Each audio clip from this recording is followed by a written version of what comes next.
Here's the second part of the terraforming and the excavated world lakes.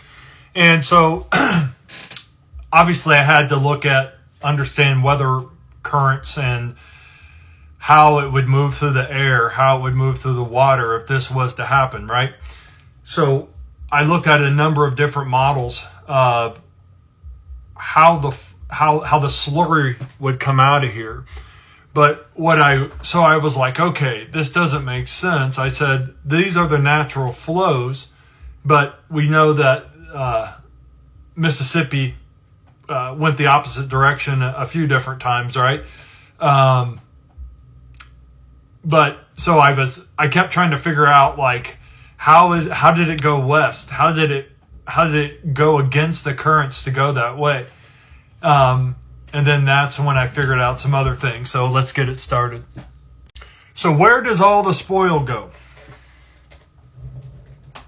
It doesn't vanish. It becomes slurry. Distributed by sky, land, and sea. Sky, plume-seeded storm clouds, rain turned to mud, coating cities overnight. Land, slurry rivers rolled across continents, burying towns until only rooftops stuck out. Sea, currents dump fine particulates into oceans, reshaping coastlines and burying civilizations beneath deltas. This wasn't just a mud flood, it was the slurry sediment deluge, an engineered burial system spanning the entire biosphere. How the West was buried. And real quick, I'll get out of the way so you can see that. All right. And this answers the big question. How did slurry reach the West?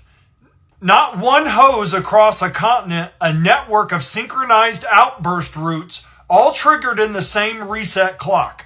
Great Lakes overflow into the Mississippi superplume, fueling atmospheric rivers that arc west. Lake Agassiz's Superior outburst flood the Missouri High Plains, shoving slurry into the Rockies. Cordilleran megafloods, Missoula, Bonneville, Yellowstone bury the Pacific Northwest in parallel. Arctic Loop delivers slurry to the Gulf of Alaska via the Mackenzie. California cork, all right, slurry slits up straits, welding the island of California back to the mainland.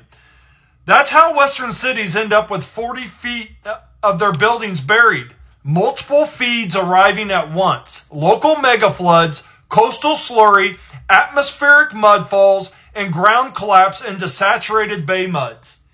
The revelation. Now tie it all together.